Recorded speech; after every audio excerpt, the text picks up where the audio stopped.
All right, let's talk some Knicks basketball and, of course, get some key updates on some key players to see if they'll be back in the lineup with our New York Post Knicks beat writer, Steph Bondy.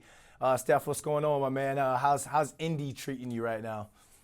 I mean, it's good. I haven't, I got here late last night, so I haven't been able to, see the scene, but it's cold. So it is what it is, man. You ain't missing nothing because it's cold here as well, man. But at least, hopefully, the Knicks go out there and get a dub so we can get you back for tomorrow's game. I guess first we'll start this thing off asking about updates on OG Anunoby and Mitchell Robinson.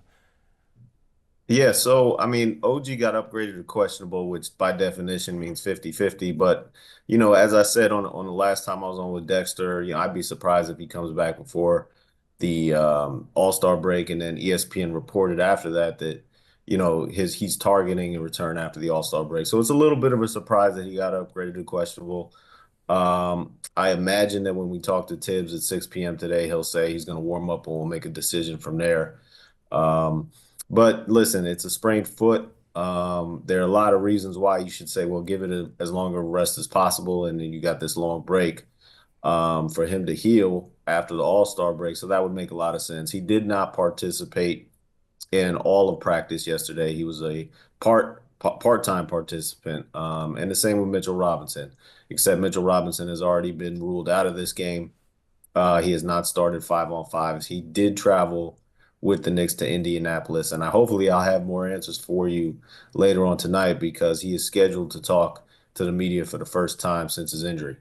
Yeah, Mitch Rob posted something up on his, I believe, IG story about, and he was in the hotel in Indy, and Nick's Twitter just went crazy because people are starting to kind of feel like, all right, it just feels like any day now he could be back in that lineup, and hopefully because they need another rim protector in that lineup. I want to get your questions on this, man, because I haven't spoke to you in a long time, and Okay. this kind of happened Saturday after the Celtics loss. Brian Scalabrine kind of called the Knicks the most overrated brand in the history of sports. Scalabrine, is he trolling, or is that how folks outside of New York look at the New York Knickerbockers? So the comment you're talking about was actually not said by Brian Scalabrine. It was said by somebody on on Celtics radio. What Okay, okay. Scalabrine said, and then they put it in the same tweet, so it was confusing. But what Scalabrine said was that game was just a reality check, and I'm paraphrasing. It was just a reality check for the Knicks, and I agree with that. I mean, I wrote it. You got to be in order to get to the conference finals. Right now, you're gonna have to get by the Boston Celtics, and then the two matchups against the Boston Celtics, they look completely overmatched. They have not been able to deal with the pick and roll.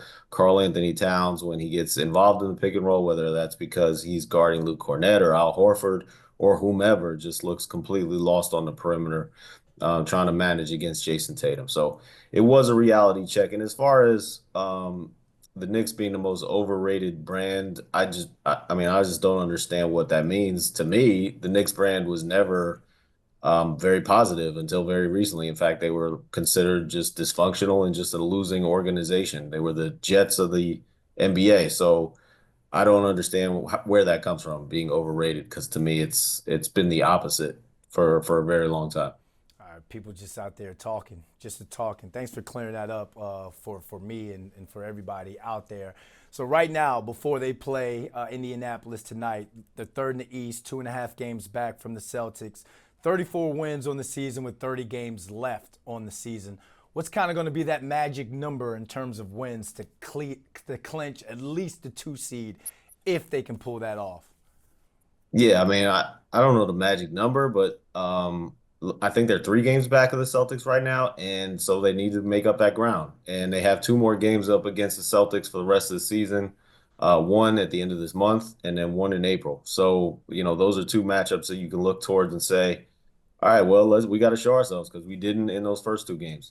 And actually, if I were, you know, I know players and organizations don't think like this, but if one thing I think is more realistic is the Celtics were very good catching the Cleveland Cavaliers, and then if you and I know it doesn't seem as realistic right now because they're I think 5.5 games behind the Cavaliers, but if they do catch the Cavaliers, then you don't got to worry about the Celtics until the conference finals.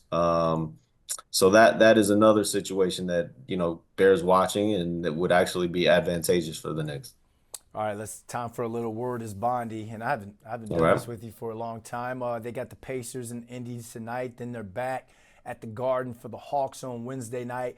Talk to us. How big are these two games for this Knicks squad? Yeah, I mean, I liken this, these games at the end of the right before the All-Star break, teams tend to like look forward and overlook these games and don't give it their best effort. Now that goes both ways. That's not just the Knicks, it's every team because you're looking forward to, oh, we're getting this break. So I think that they have to continue to be focused, continue to, take every game very seriously. They started very poorly against the Celtics. They were disappointed against that. And also, at the end of this, it's like when you're at the end of a half, and the way that the run goes, one way or another, whether you're pouring on the points at the end of the half, you suddenly turn a 5-point lead into a 10-point lead. I look at these games like that. I mean, this is you're nearing the end of the half point, and those can carry momentum into the second half. So yeah, I mean these are big games, very good opponents, especially the Indiana Pacers. They've been playing very well lately, and then Trae Young comes back to the Garden. So big games. You have plans for the All Star break? I'm going to San Francisco Nice, nice, for the nice, All-Star break. nice. We got two. The Knicks got two All-Star starters for the first time since in 50 years, but because of the new All-Star format, it doesn't even matter. They're on two different teams, and it just doesn't. I'm not a fan of this All-Star format. I'm against it. All right, man. Well, appreciate you and safe travels back here and to San Francisco this weekend. All right, man. Thank you.